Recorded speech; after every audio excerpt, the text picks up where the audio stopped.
Bisa jadi seringkali apa yang kita judge dari orang lain sebetulnya adalah sesuatu dari diri kita yang nggak mau kita akui tapi dia ada sebenarnya. I was a person who has so much pain, dan I was a person who was who can be very negative to the people that I love. Ngomong ini kayak apa ya? Badanku tuh berasa kayak heavy gitu, because it's very important to just apresiasi diri sendiri. Kayak it's not about apa yang kita udah dapetin, it's not about always kita udah menghasilkan ini, menghasilkan itu, but it's about detik ini juga lo lagi ngerasa apa sih sama diri lo.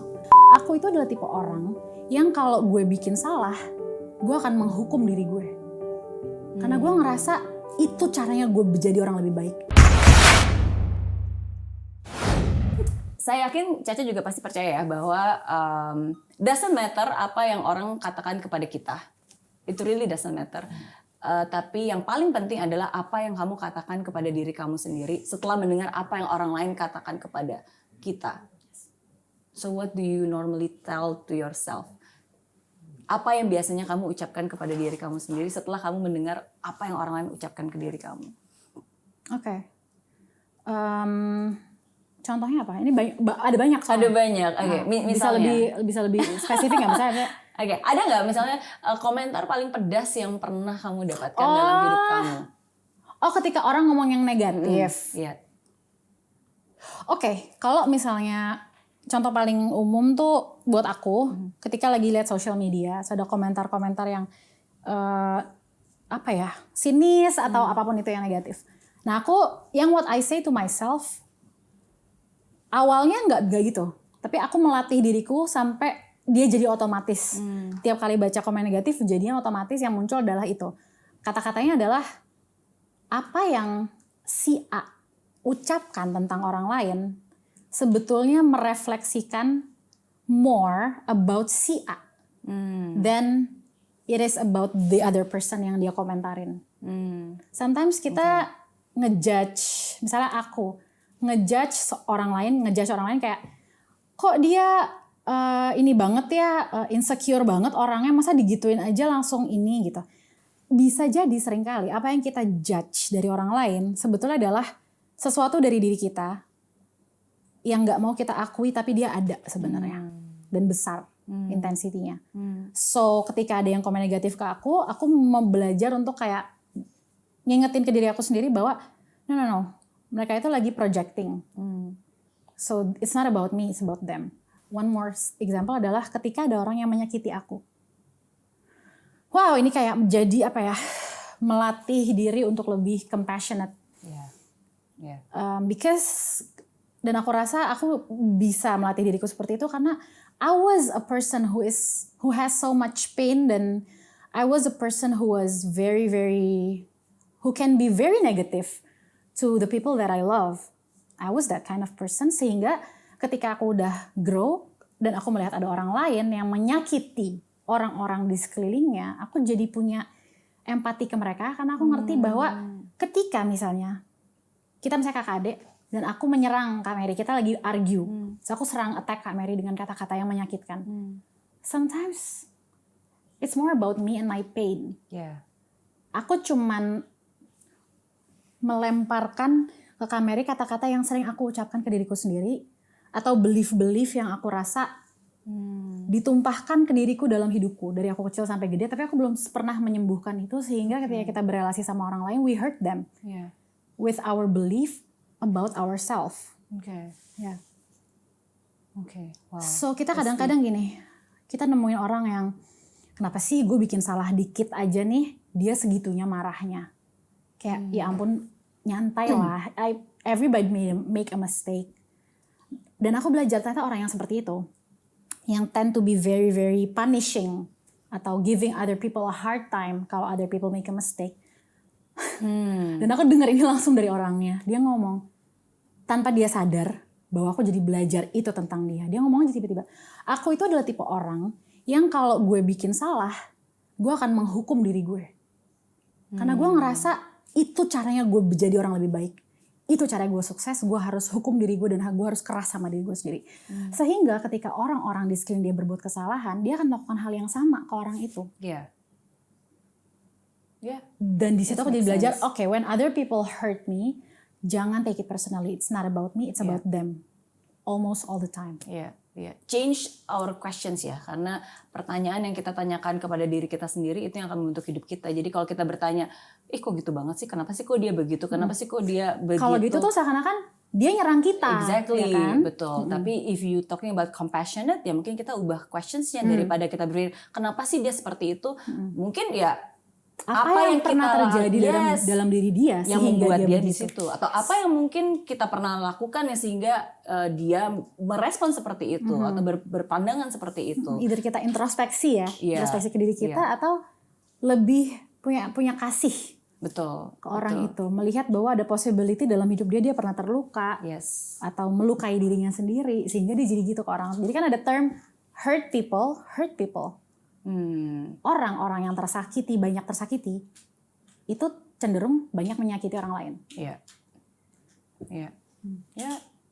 Dan kenapa dia melakukan? Ya, of course, we don't know their story kan. Yes. Yang membuat dia menjadi seperti itu kan. Jadi penting banget, apalagi kita sebagai orang tua Yeah. ke anak kita sering kayak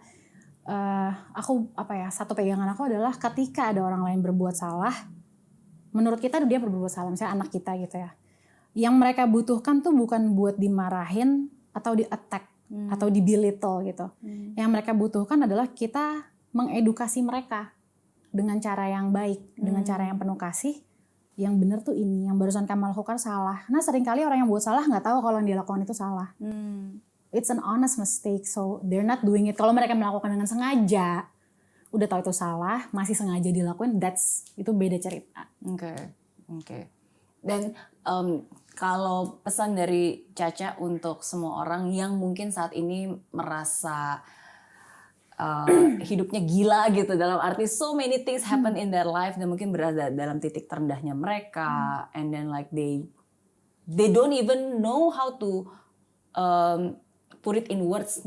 Kadang kan sometimes yang paling parah yang sering kali terjadi adalah they don't know what they don't know kan. Kita nggak tahu apa yang kita nggak tahu gitu. Kita pikir kita fine, tapi ternyata we are not fine. Kita pikir ini normal, tapi ternyata ini nggak normal gitu. Gimana? Seringkali bagi orang-orang yang sedang lagi drop atau lagi di lowest level in their life gitu ya, kita berpikir hal-hal yang jauh dari diri kita. Entah itu kasih sayang dari orang lain, entah itu rejeki, entah itu kelancaran bekerja, apapun deh. Kayaknya ini semuanya jauh gitu. Semua yang gue mau tuh jauh banget dari gue. Satu hal yang kita lagi gak inget adalah sebenarnya yang paling jauh dari diri kita dan yang paling kita butuhkan at the same time is actually ourselves. It sounds so cliche kayak gitu kan. Tapi no. Kalau tadi Kak Mary bilang yang bahaya tuh adalah what we don't know that we don't know. Yeah. So if I can tell you, probably if you allow me to untuk yang nonton ini right now, if you're feeling low in your life and you don't know what to do to fix it, what you don't know is kapan terakhir kali kamu berterima kasih sama diri kamu sendiri for still being here. Untuk masih mau bangun dari tempat tidur pagi ini, untuk masih mau jalan ke kamar mandi, bersih-bersih, untuk masih mau bekerja, ngelakuin pekerjaan yang mungkin kadang-kadang kita juga, ada kerjaan yang lagi, but whatever the struggle is, you're still here and still doing everything, yang walaupun bukan kayak, kalau diukur tuh bukan sesuatu yang indah dan ideal, tapi you're doing your best every single time. Dengan level kesadaran yang kamu miliki saat ini dan level pengetahuan yang kamu miliki saat ini, you're giving your best. Dan for that, you deserve a thank you from yourself to you.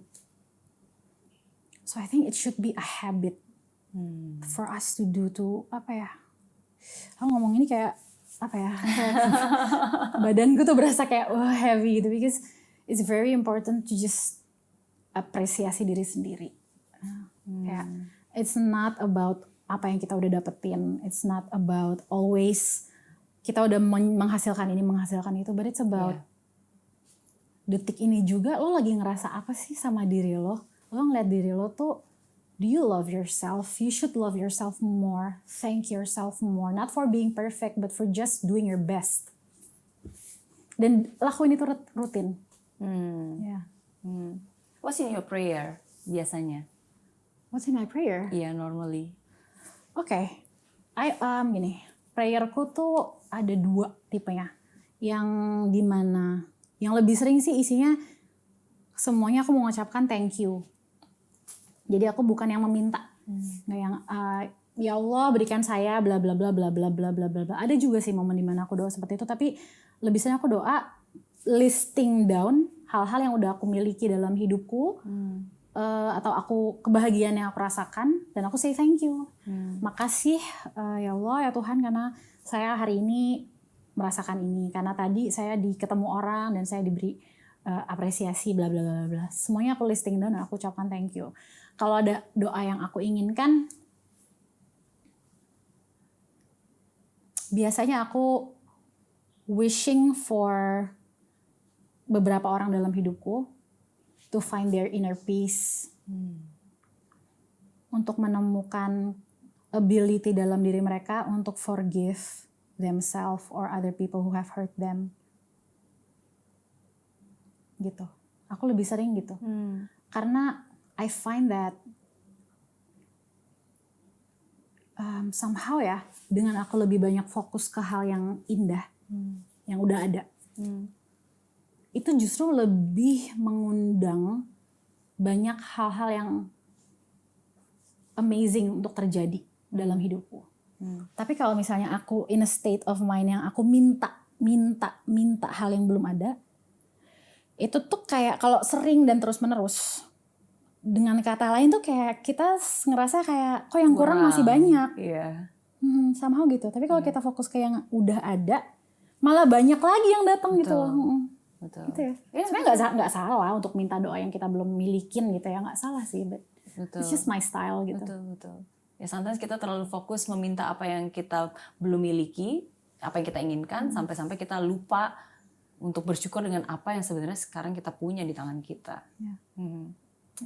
Dan ketika kita ngucapin syukur itu, kadang kerasanya cuman kayak di permukaan kayak, makasih ya Allah saya hari ini masih hidup. Makasih ya Allah saya punya keluarga yang sehat. Makasih saya tadi makan enak. But how do we feel what we say when we say thank you atau ketika kita bersyukur, benar-benar dirasain joy-nya. Itu kayak wow, it's awakening every cell in our body. Pernah dengar gak sih yang ada darah diteliti di bawah mikroskop? Terus darah itu dicaci maki pakai kata-kata negatif. Terus langsung dia kental, jadi blood clotting di mana-mana. Terus ketika dia diucapkan kata-kata syukur, kata-kata yang positif, penuh kasih, langsung jadi encer cair sampai kayak glimmering kristal-kristal gitu. Yes. I do believe in that. Yes, can you believe? Dan aku percaya. Tanaman aja deh untuk orang-orang yang nanam tanaman. Benar. Ya kan kayak kalau tanaman itu kita ada penelitiannya. Kalau kita maki-maki dia dengan kata-kata buruk saat kita lagi siram atau whatever, itu dia layu. Tapi ketika kita penuh kasih ke dia jadi tumbuh. Itu menurut penelitian ya, aku nggak tahu sih. Iya betul, I did that experience. Aku pernah nyobain sendiri di apel. Oh gimana tuh? Maksudnya itu kan apel itu kan kalau tumbuhan mungkin memang masih hidup ya, masih bertumbuh. Tapi kan apel yang udah dipetik kan sebenarnya buah. Ya udah aku bikin yang satu itu aku benar-benar kasih hal-hal yang negatif. Wah gini apel yang busuk lah, jelek lah, bla bla bla bla bla. Udah gitu yang satunya lagi ya udah just like wah kamu bagus banget. Ini apelnya pasti manis banget gitu. Ini di dalam waktu yang bersamaan. One week. Oh one week. Iya, tapi yang satu di sini aku taruh di jar, satu yang waktu itu soalnya aku lagi ngajarin law of attraction. Seru banget. Untuk anak-anak. Jadi kan aku punya acara buat kids and teens kan. Aku ngajarin law of attraction. And then I heard about this test. Banyak kan ada yang pakai roti dan segala macam. Aku pikir ya udah kalau gitu aku coba pakai apel. Jadi aku bagi jadi 2. Satu apel yang memang semuanya isinya negatif. Yang satu yang positif. Terus pas lagi di hari H aku ngajar, terus baru aku belah tuh. Kita lihat beneran nggak. Aku juga deg-degan sih. Hasilnya beda atau enggak. Terus ternyata it difference. Jadi walaupun dari luar it looks fine. Dari luar sama aja tetap warnanya merah dan seterusnya. Tapi begitu dibelah, yang memang dikondisikan untuk hal-hal negatif itu jadi kayak ada coklat-coklat, kayak dia kayak kayak sedikit mau membusuk, belum busuk tapi sudah sedikit mulai membusuk. Sedangkan yang satunya is still very white. Yes. Padahal dari luar kelihatannya utuh. So energy is real. Betul. And menurut saya orang juga gitu. Dari luar kelihatannya sama, tapi di dalamnya mungkin ada brokenness yang mungkin tanpa disadari itu karena environment yang membuat dia merasa seperti itu. Gitu, Exactly. Gitu. Environment itu penting juga sih. Ya. Penting untuk mental health, untuk whatever semuanya. Yeah. So again, thank you so much Thank untuk you. ngobrol-ngobrolnya. I Pengen love ngobrol talking to lagi. you. Me too. Yes, I learned so much. And thank you banget untuk udah ngajarin saya tentang letter. That letter, I think is very useful. Dan menurut saya letter itu juga mungkin salah satu cara untuk membuat kita bisa lebih lebih mengappreciate apa yang kita miliki. Sometimes kita lupa sih untuk say sorry to ourselves, say thank you, and say I love you. Yes. Yeah. So thank you so much Caca buat thank you for being you. Oh, thank you so much. Seriously, thank you for being you. Thank you so much. Iya. Means Dan a lot. sukses buat ininya juga. Yes, Marvel. my hobby, my Yes. lovely hobby. Betul. Dan buat yang lainnya juga kalau pengen tahu lebih banyak lagi, pengen mendapatkan inspirasi dan mengikuti lebih banyak lagi tentang perjalanan your journey, bisa ke channelnya Caca. Iya, channelku ada di Instagram Marshanda99 atau Ascend by Me. Ada YouTube juga sebenarnya. Oke. Tapi currently lagi vakum. Oke. Jadi kalau nanti, tapi nggak apa-apa follow aja. Karena kemungkinan kita akan bukan live, kita akan update lagi. Oke. March. And harus March sama yang Ascend by Me. Yes. Oke, itu ada di Instagram dan juga di YouTube. YouTube channel. Oke, so thank you so much again. Thank Ntar you. kita lanjut ngobrol-ngobrol lagi.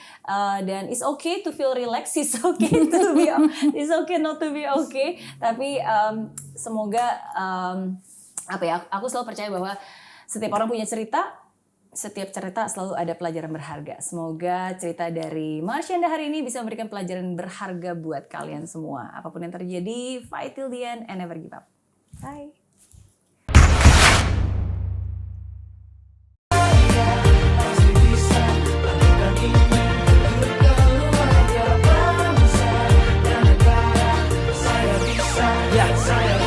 Laksana bumi tanpa hujan, hidup tanpa tujuan, kering dan mati tanpa hijaunya tumbuhan.